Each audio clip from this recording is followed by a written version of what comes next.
할렐루야. 좋은 아침입니다. 며칠 동안 날씨가 무척 추웠는데 또 오늘은 날씨가 너무 좋네요. 참 이 변덕스러운 이 날씨의 모습 속에 또 이렇게 사람의 모습을 또 보기도 합니다. 몇 가지 말씀 나누기 전에 광고 드리는 것은 다음 주부터 예배의 어떤 약간 그 순서에 조금 변화가 있습니다. 큰 변화는 아니고요. 좀 앞부분에 약간의 변화가 있어서 이제 제가 예배 인도하고 광고하고 또 찬양도 이렇게 좀 모아서 하고 그렇게 함께 좀 하려고 하니까 기대하시면서 예배 오시면 좋겠습니다.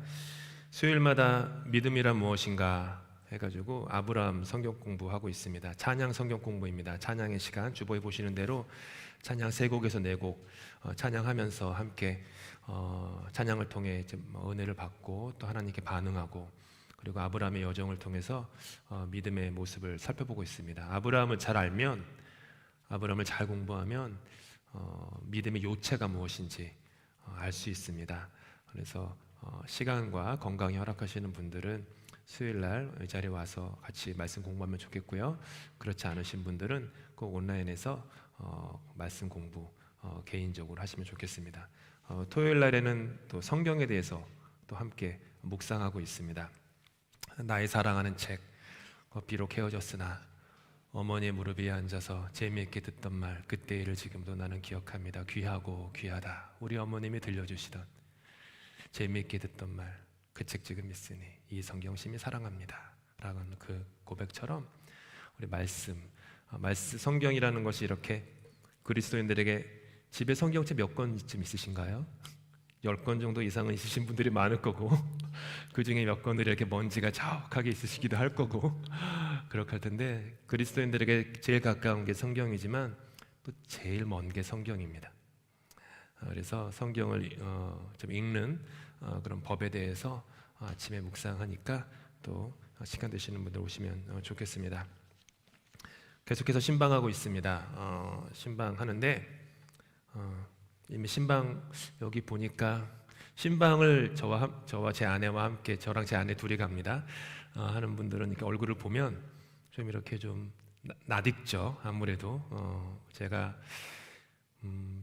저는 그렇습니다. 저는 신방을 사무적으로 처리하고 싶지 않습니다. 그냥 가서 예배 딱 드리고 뭐 30분 만에 나와서 그렇게 뭐 한 분 신방 처리했다 하면서 이제 체크마크에 책 하나 가고 그러고 싶지 않습니다. 마더 테레사 수녀님한테 어떻게 그렇게 캘커타의 수많은 고아들을 그 많은 이들을 돌봅니까? 라고 너무 놀라가지고 마더 테레사 수녀님께 물어보니까 수녀님이 그 질문에 너무 당황하셨어요. 왜 그런 질문을 하는 것처럼. 그러니까 그분이 대답하기를 저는 그냥 제 앞에 있는 어린아이 한 사람이 이 지구의 전부인 줄 알고 그냥 그 한 아이에게 아이를 사랑할 뿐입니다. 그러셨어요. 제가 뭐 그분의 깊은 영성에 뒤꿈치도 미치지 못하겠지만 그냥 신방하는데 제 풀 프레젠스 한국말로 번역이 안 돼요. 풀 프레젠스가 그냥 그걸 드리고 싶어요. 그래서 2시간 혹은 3시간 정도 함께 대화 나누고 제가 말하는 것보다는 제가 듣는 시간입니다. 주로 오해하지 마십시오. 신상조사하는 시간이 아닙니다. 그렇게 전혀 저는 신상조사에 관심이 없습니다. 왜냐하면 잘 들어야지 저는 들으려고 가는 겁니다. 잘 들어야지 언젠가는 하나님께서 그 들음을 통해서 말씀 속에 녹아나게 하실 거고 여러분의 삶에 맞는 말씀을 조금이라도 더 전할 수 있기 때문에 그리고 그냥 제가 뭐 해답 드릴 수 없습니다. 그냥 듣고 아픔이 있으면 같이 아파하고 기쁨이 있으면 같이 기뻐해 드리고 싶어서 그렇게 함께 한 2-3시간 정도 있는 시간이니까 그렇게 기억하시고 하면 좋겠습니다. 그래서 그렇게 신방 진행되고 있습니다. 오늘 우리에게 주신 하나님의 말씀 누가복음 1장 34절부터 38절 말씀입니다. 누가복음 1장 34절부터 38절 함께 저와 함께 교독하도록 하겠습니다. 제가 먼저 34절 말씀 읽겠습니다. 마리아가 천사에게 말하되 나는 남자를 알지 못하니 어찌 이 일이 있으리까? 선사가 대답하여 이르되 성령이 네게 임하시고 지극히 높으신 이의 능력이 너를 덮으시리니 이러므로 나실 바 거룩한 이는 하나님의 아들이라 일컬어지리라. 보라, 네 친족 엘리사벳도 늙어서 아들을 배었느니라. 본래 임신하지 못한다고 알려진 이가 이미 6달이 되었나니 대저 하나님의 모든 말씀은 능하지 못하심이 없느니라. 함께 읽겠습니다. 마리아가 이르되 주의 여종이오니 말씀대로 내게 이루어지이다 하매 천사가 떠나가니라. 잠깐 기도하겠습니다. 마리아가 이르되 주의 여종이오니 말씀대로 내게 이루어지이다. 마리아처럼 주님 말씀 앞에 나아갑니다. 주님의 종이오니 말씀대로, 그 말씀 그대로 주님 우리 삶에, 이 교회의 삶에 이루게 하여 주시옵소서. 예수 그리스도의 이름으로 기도합니다. 아멘. 교회에 출근할 때면 시간이 조금 더 걸려도 경치가 좋은 길을 택하는 편입니다. 거의 언제나 그렇습니다.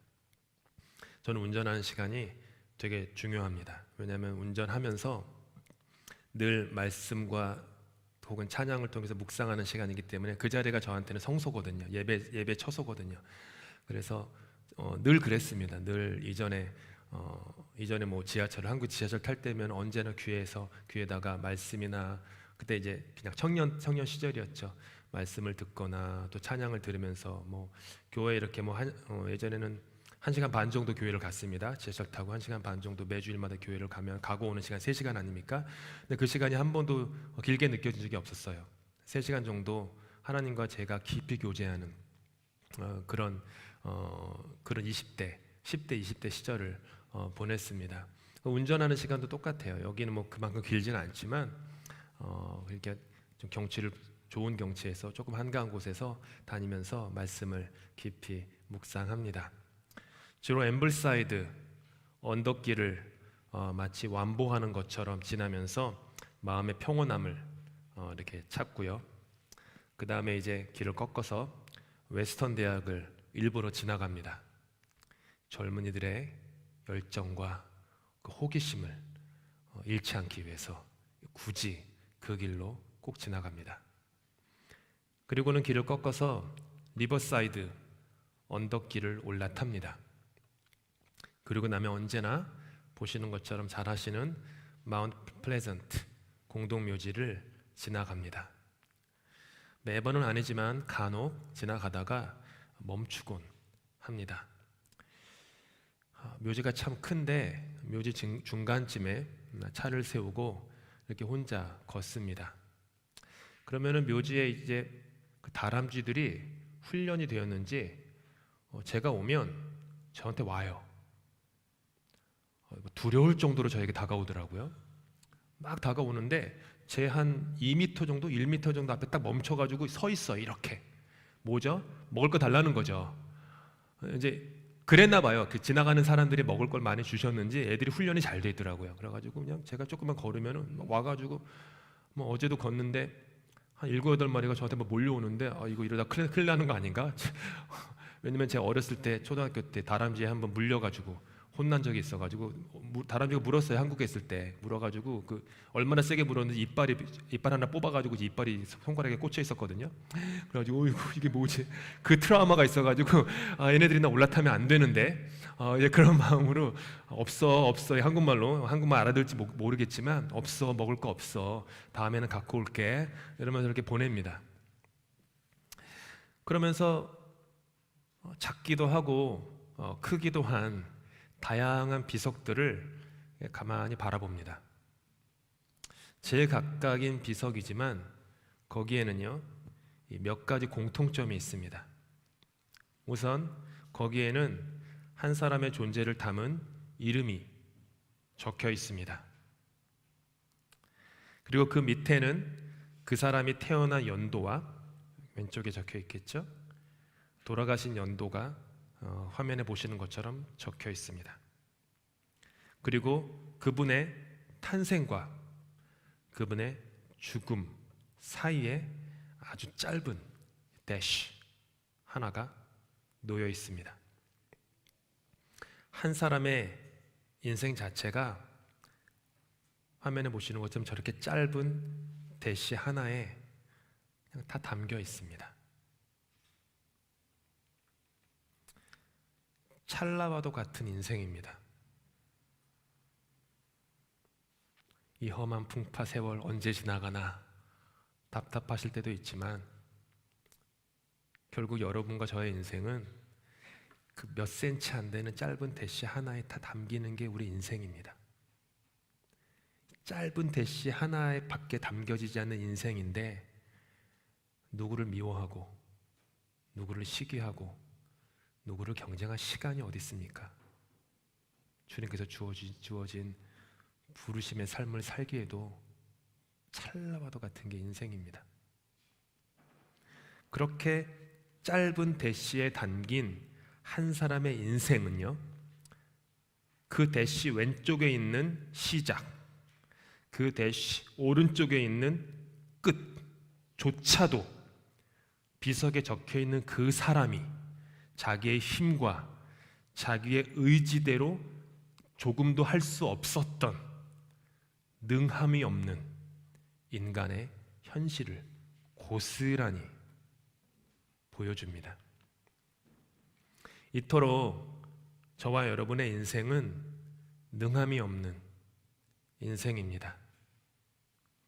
능함이 없이 태어났고 코끝에서 호흡이 멈출 그때에도 능함은 없습니다. 모태에서 알몸으로 나왔으니 또한 알몸으로 이곳을 떠날 것입니다. 첫 알몸과 마지막 알몸 사이에 그 짧은 대시의 시간 동안 능한 줄 알고 살지만 뭐라도 되는 줄 안다고 인생을 살지만 우리는 잘 알고 있습니다.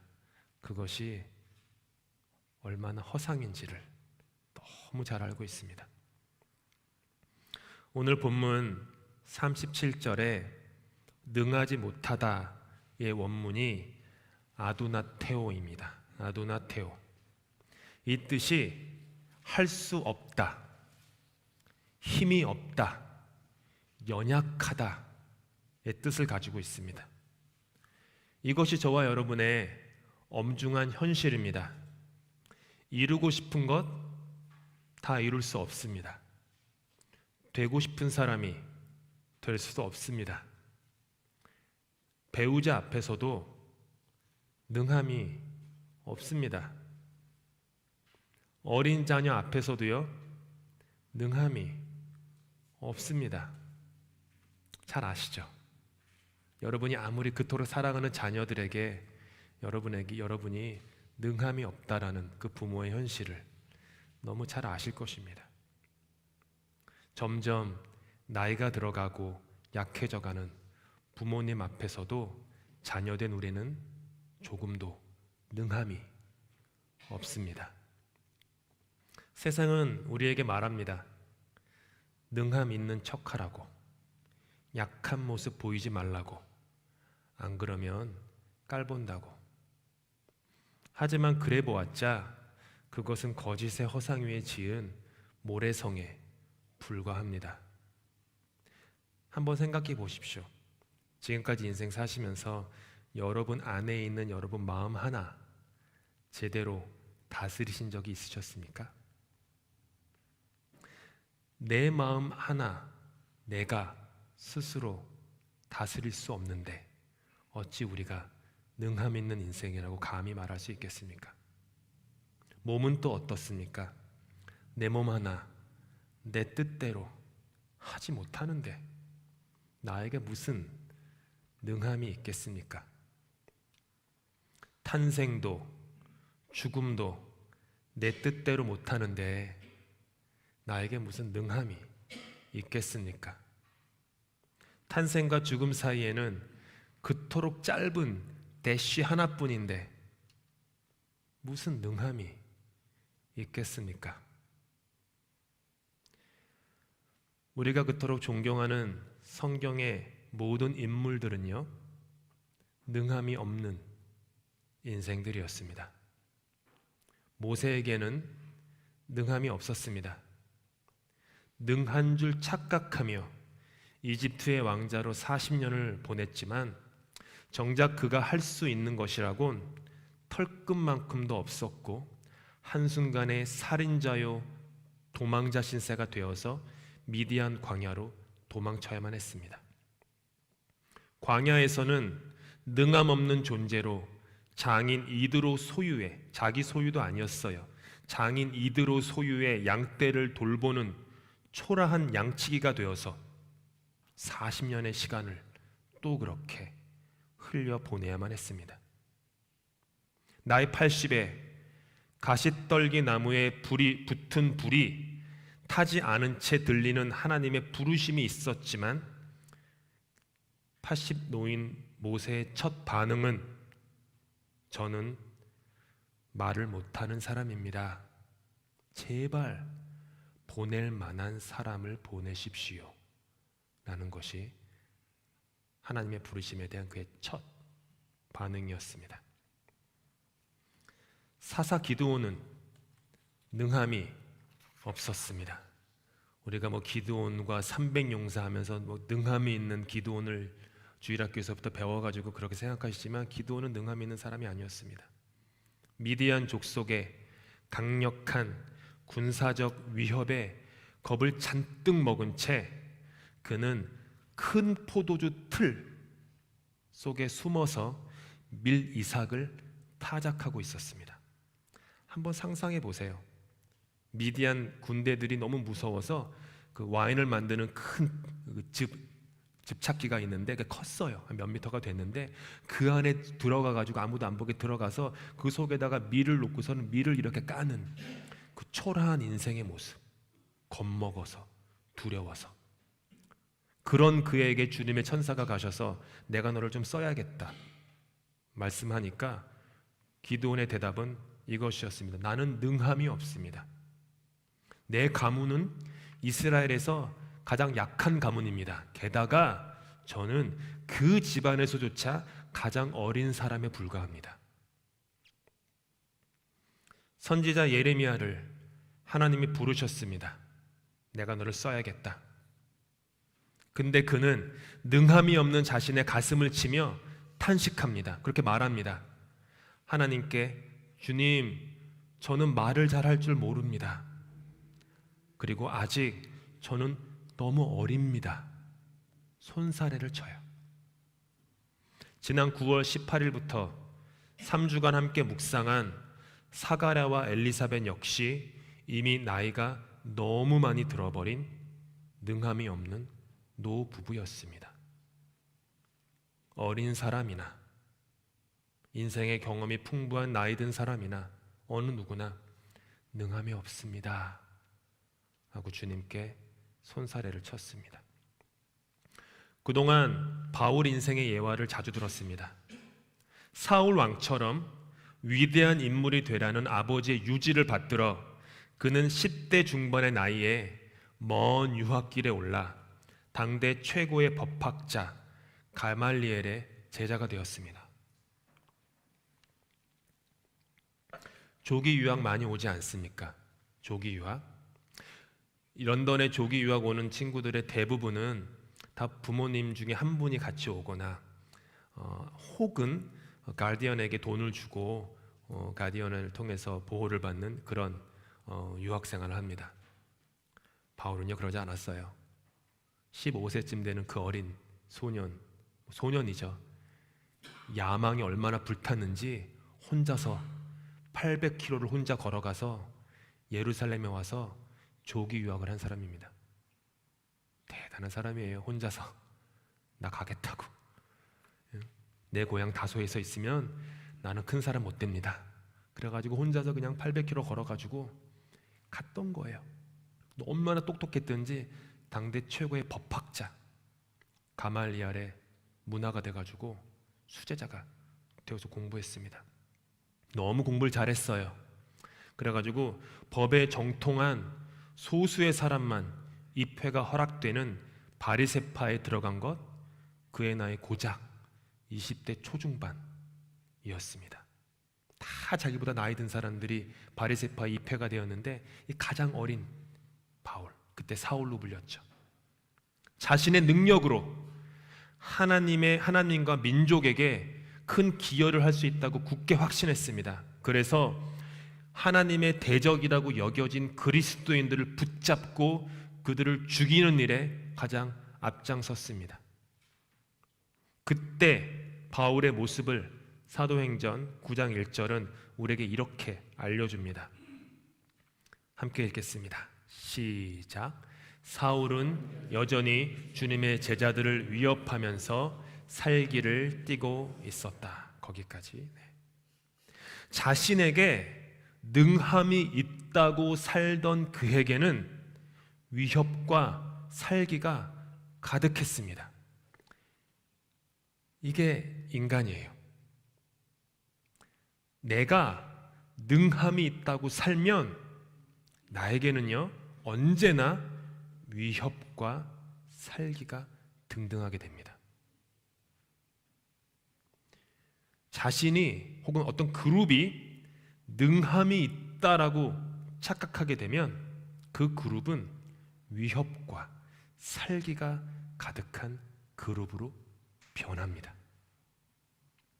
제가 굳이 예를 들지 않아도 불과 몇십 년 전, 불과 몇백 년 전의 인류 역사를 보시면 쉽게 알 수 있습니다.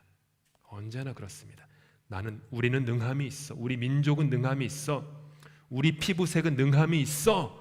그러면 그때부터 위협과 살기가 등등해지는 게 인간입니다.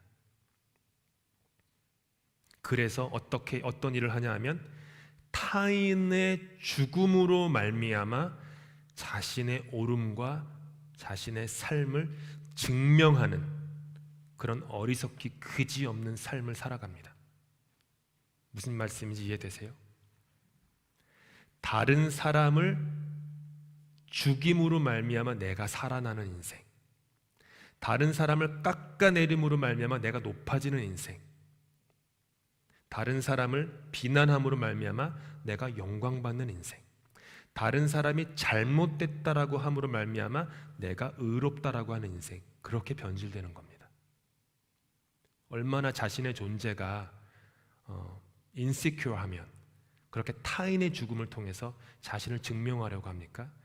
자신이 든든하면요, 다른 사람을 짓밟아서 나 자신의 옳음을 증명할 필요를 조금도 느끼지 않습니다. 그럴 필요가 없어요.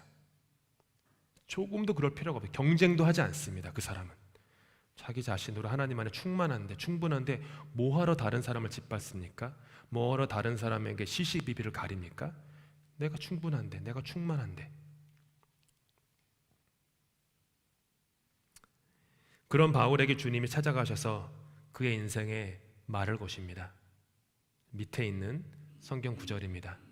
함께 읽겠습니다. 시작. 사울아, 사울아, 네가 왜 나를 핍박하느냐?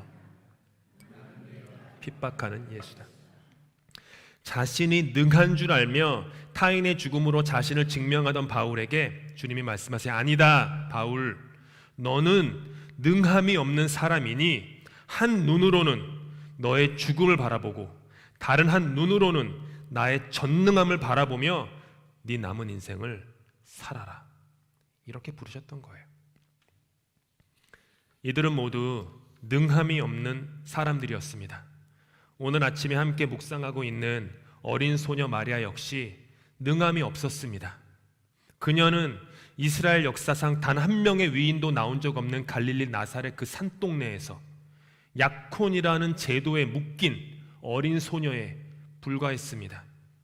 그런 그녀에게 천사 가브리엘은 그녀가 하나님의 은혜를 입어 잉태하여 아들 예수를 낳게 될 것이라고 말해주셨습니다. 그 예수는 위대하게 되고 더없이 높으신 분의 아들이라고 불릴 것이며 하나님께서 그에게 조상 다윗의 왕위를 주실 것이고 그는 영원히 야곱의 집을 다스리고 그의 나라가 무궁할 것이다 라고 가르쳐 주세요. 자신의 그릇에 다 담기 어려운 이 크고도 놀라운 말을 들은 마리아가 오늘 본문 34절에 천사에게 말합니다. 1장 34절, 나는 남자를 알지 못합니다. 무슨 뜻이죠? 나는 능함이 없습니다, 이 뜻이에요. 그러자 가브리엘이 마리아에게 아주 친절하게 온 우주의 진리 하나를 가르쳐줍니다. 성령이 네게 임하시고 지극히 높으신 이의 능력이 너를 덮으시리니 하나님의 모든 말씀은 뭐라고요? 능하지 못하심이 없느니라. 그때로부터 약 2000년 전 아브라함과 사라의 상황은 정반대였습니다. 결혼 기념일이 80주년은 좋게 넘었을 이들 부부는 그 긴 세월 동안 수없이 많은 노력을 하였음에도 불구하고 자녀가 없었습니다. 여러분, 80년입니다. 8년도 아니고 8년도 길지 않습니까? 8개월도 길어요. 너무 힘들면 8주도 힘든데 80년입니다. 결혼 80주년은 넘었을 거예요. 결혼기념일이 언제인지 성경이 써주질 않아서 모르겠지만 80주년은 좋게 넘었을 겁니다. 실패도 한두 번 아닙니까? 평생 지속된 실패로 말미암아 이제 각각 99세와 89세가 된 그들에게는요, 그 어떤 소망의 끈도 붙잡을 수 없게 되었습니다. 마리아와는 전혀 정반대예요. 그렇죠? 근데 같아요. 성경은 이 두 사람에 대해 우리에게 알려줍니다. 창세기 18장 11절 말씀입니다. 아브라함과 사라는 이미 나이가 많은 노인들이고, 또 뭐요? 사라는 월경마저 그쳐서 아이를 낳을 나이가 지난 사람이다. 그냥 모든 가능성들이 끝났다라고 성경이 그냥 잔소리 하는 것처럼 얘기하는 거예요. 나이 많이 들었어. 그것만이 아니야. 그의 아내 사라는 월경이 끝났어. 아이를 낳은 나이가 이미 지났어. 그런 그들에게 하나님과 두 천사가 인간의 모습으로 찾아갑니다. 이 부분에 대해서는 자세하게 몇 주 수요 성경 공부 시간에 배울 텐데요. 하나님과 두 천사가 인간의 모습으로 그들에게 찾아가요. 아브라함과 사라는 이 세 분을 극진히 대접해요.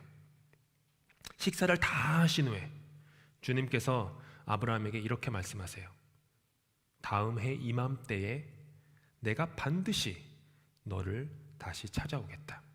그때에 너의 아내 사라에게 아들이 있을 것이다. 아브라함 나이 99세, 사라의 나이 89세입니다. 아내 사라는 이때 아브라함이 등지고 서 있던 장막 어귀에 있었습니다. 이 말을 주워 들었어요. 그리고 그녀는 속으로 웃으면서 이렇게 중얼거립니다. 다른 사람 듣지 못하게. 18장 12절에 이렇게 얘기해요. 나는 기력이 다 쇠진하였고 나의 남편도 늙었는데 어찌 나에게 그런 즐거운 일이 있으랴. 주님은 중얼거리는 소리도 다 들으시죠? 다 들으셨어요. 이렇게 말씀하세요. 사라가 왜 웃으며 이르기를 내가 늙었거늘 어떻게 아들을 낳으리요 하느냐. 잘 들어보세요. 여호와께 뭐라고요? 능하지 못한 일이 있겠느냐. 기한이 이를 때에 내가 네게로 돌아오리니 사라에게 아들이 있으리라. 인간에겐 두 눈이 있고 두 팔이 있고 두 다리가 있습니다. 인간을 그렇게 창조하신 이유가 있어요. 한 눈이 봐야 할 인간의 현실이 있고 다른 눈이 봐야 할 하나님의 현실이 있는 것입니다. 한 팔로 붙잡아야 할 인간의 현실이 있고 다른 팔로 붙잡혀야 할 하나님의 현실이 있기 때문입니다. 한 발로 걸어가야 할 인간의 현실이 있고 다른 발로 내디뎌야 할 하나님의 현실이 있는 것입니다. 그들이 무엇입니까? 능함이 없는 우리의 현실이 하나이고 능하지 못하심이 없는 하나님의 현실이 다른 하나입니다. 이 두 가지예요. 능함이 있다고 산다면 그것은 허상이요 착각에 불과합니다. 백전백패입니다. 동시에 능함이 없다고 하는 그 하나의 현실에만 함몰되어 산다면 그것은 비굴한 인생입니다. 능함이 없는 현실만 말하고 인생을 살아간다면 저는 못해요, 저는 능력이 없어요, 이래서 저렇고 저래서 이래라고 한다면 사람이 볼 때 그의 겉모습은 겸손과 낮춤이지만 사람의 중심을 보시는 하나님께 그것은 정반대입니다. 교만과 자기 중심주의에 지나지 않은 것입니다. 오해하지 마십시오. 교회에서 여러분에게 어떤 일을 시킬 때 저는 못합니다라는 그런 말 하면 안 되는데 그 말이 아니에요. 한번 인생을 다시 돌아보시면 여러분이, 저도 그렇고요, 저는 능함이 없어서, 거기에는 여러 가지 들어가겠죠. 뭐 학벌이건 나이이건 건강이건 재정이건 뭐 가정의 환경이고 여러 가지가 다 들어가죠.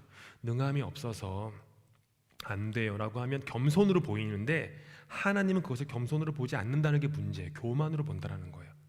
인간이 볼 땐 겸손인데 왜 교만이죠? 하나님을 신뢰하지 않으니까 교만이죠. 그게 교만이에요. 그래서 언제나 마음의 준비를 하고 있어야 돼요. 제 얘기를 해서 그렇지만 디모데 교회 처음에 갔을 때, 전도사로 갔을 때 저는 영어 잘 하던 사람이 아니었습니다. 담임 목사님께서 어느 날 몇 개월 지났는데 저를 부르시더니 손전도사 그러시면서 주일학교 사역을 좀 해보는 게 어떨까? 너무 당황했어요. 그 말씀에 두 가지가 함유되어 있기 때문에, 첫째, 제가 불편하게 여기는, 단 한 번도 생각하지 못했던 어린이들과 함께 어울려야 한다는 말이었어요. 둘째, 한 번도 해보지 않았던 영어 사역을 하라는 뜻이었어요. 애들이 다 영어를 하니까. 못합니다 라고 해야죠. 근데 제가 부족한데 기특하게도 기특할 때가 있는데 하나님이 어떤 거를 시키면은 그래 한번 해봐야지, 혹시 모르지 하나님이 어떻게 날 쓰실지, 그런 어떤 미약한 믿음은 좀 있어요. 그래가지고 목사님 이렇게 말씀하시니까 솔직히 너무 당황했는데 네 그랬어요. 그냥 네 그랬어요. 그 덕분에 제가 여기 있는 겁니다. 어떻게 보면 목사 될 마음이 없었거든요. 안수받을 마음도 없었으니까, 그냥 신학교에서 가르치고 싶었으니까. 그런 일들이, 그때부터 영어 웰스프링 갔다 왔다고 여러분들이 되게 고마워하시는데 그때 제가 네라고 응답하지 않았으면 영어 웰스프링 가가지고 영어 사역 못했을 겁니다. 그 작은 것 하나에 응답해서 겨자씨만한 믿음으로 응답했더니 그때부터 부모님들과 함께 귀한 교제 나누고 사역이 막 일어나고, 주일학교가 1부 예배만 드리다가 2부 예배 드리고, 중고등부 하나만 하다 중고등부가 2개로 늘어나고, 없던 청년부가 생기고, 이런 일들이 벌어지는 거예요. 저 한 사람이 그랬다는 게 아니라 여러분도 똑같다라는 거예요. 나의 능함 없는 현실만 바라보지 말고 하나님의 능하지 못하심이 없는 하나님의 현실을 바라볼 줄 아는 사람. 오늘 함께 나눈 그들에게는 한 가지 공통점이 있습니다. 이들은 모두 자기 자신의 작음을 알고 주님의 크심을 또한 알던 사람들이었습니다. 이들은 모두 능함이 없는 자신의 현실과 더불어 능하지 못하심이 없는 주님의 현실을 다른 한 눈으로 보고 다른 한 팔로 붙잡고 다른 한 발로 걸어간 사람들이었습니다. 그리고 주님은 이들이 알지 못하는 크고 놀라운 하나님의 역사에 사용하시기 위해 그들을 꼭 집어 찾아가셔서 불러내신 것입니다. 미디안 광야 구석에 능함 없는 노인 모세를, 포도주 틀 속에 숨어있던 능함 없는 어린 기드온을, 말을 못하고 너무 어려 능함이 없다는 예레미야를 하나님은 불러서 당신의 크신 역사에 사용하신 것입니다. 능함 없는 나이든 사가랴와 엘리사벳을, 능함이 없는 갈릴리 나사렛 산동네의 어린 마리아를 하나님은 불러내서 당신의 영광을 위해 사용하신 것입니다. 심지어 당신의 독생자 예수 그리스도조차 능함이 없는 그 어린 처녀, 갈릴리 나사렛 촌동네 산골짜기에 살고 있었던 그 어린 소녀의 뱃속에 잉태하게 하신 것입니다. 그들은 능함이 없는 사람들이었고 하나님께는 능하지 못하심이 없으셨습니다. 우리는 모두 능함이 없는 사람들입니다. 잘 아시죠? 능함이 없는 사람들입니다. 우리는 능함이 없는 교회입니다. 그런데 그거 아십니까? 하나님은 능하지 못하심이 없는 전능자이십니다. 꼭 잊지 마시면 좋겠어요. 절대로 잊지 마시면 좋겠어요. 그분은 그냥 능력자가 아니라 전능자이십니다. 주님이 심으시면 뽑을 자가 없습니다. 주님이 여시면 닫을 자가 없고 주님이 닫으시면 열 자가 없습니다. 그래서 주님이 우리에게 이 교회에 이렇게 말씀하시는 거예요. 예레미야 32장 27절, 나는 주다. 모든 사람을 지은 하나님이다. 내가 할 수 없는 일이 어디 있겠느냐. 주님이 저와 여러분에게 말씀하십니다. 사람으로는 할 수 없으나 하나님으로서는 다 하실 수 있느니라. 주님이 계속해서 우리에게 말씀하십니다. 나의 손이 짧아지기라도 하였느냐? 이제 너는 내가 말한 것이 너에게 사실로 이루어지는지 그렇지 아니한지를 볼 것이다. 어떻게 이것이 가능할 수 있습니까? 마리아에게 해준 가브리엘 천사의 말에 그 답이 담겨 있습니다. 누가복음 1장 35절 말씀인데요. 다음 스크린 함께 읽겠습니다. 시작. 성령이 그대에게 임하시고 더없이